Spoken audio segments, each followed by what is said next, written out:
like I was saying, we have that big run in the market. You should be either sitting long or kind of waiting for the next move at this point. There's not a ton of things I'm looking at with earnings season getting into the full swing of things this week. We got Netflix tomorrow, which kicks off all the tech names. So it's going to be really busy from here on out. But going into this chart talk, there's not a ton of things I'm looking to do.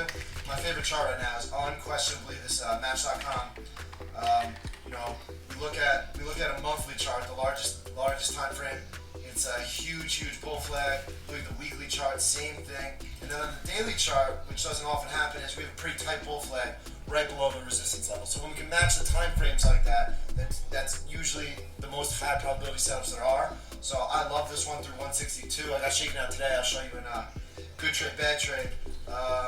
But this is by far my favorite that's out there right now. It hasn't gone anywhere. This AXP is another one. Financial, super strong. Inside day today, right below the level. We love inside days before a breakout level. So I'm moving for 178 there. The only problem is they got earnings coming up. When is that? October 22nd. No, that's not right. Oh, wow. They have earnings for Friday, is that? I didn't know that. So maybe I'll trade this for a 1-2 day move tomorrow, the next day. Like I said, I don't love buying things right before earnings into the report. I don't know if I said that in this one we recorded or the last one we recorded. Who could be sure? But 101.3. And then, right. And then lastly is this S-Box. They had a huge uptrend over a long period of time. Kind of sold off, coming down to strong support, holding this area, the 200-day simple moving average, consolidating really nicely at support. That one looks really good for a long-term buy. The only problem is we got earnings coming out October 28th. That's 10 days away, which is probably like 6 trading days or so. So I don't know if it'll give me opportunity, but what I'm looking to execute on is pretty condensed with earnings season coming out. What are you looking at?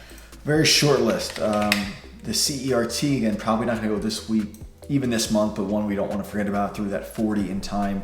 These IPO highs, a very significant high probability longer term trade where we want to give these names time. Again, we have a lesson in our new handbook coming out that dives deeper into this lesson. A few other names, this PHM, starting a base here. We took this trade in May up to 50. So, it was a nice little 10% gain. I gave back way too much the first time around, but again, still basing, very similar pivot low. Haven't called it this W day through 280, this blue sky breakout. That's setting up again, a little extended in the short term, but in time definitely looks good to that level. And then lastly, this LH, a little sneaky buyback back up through this 280 for a move back to at least that 310, that prior all-time high. So those are a couple that I'm keeping an eye on.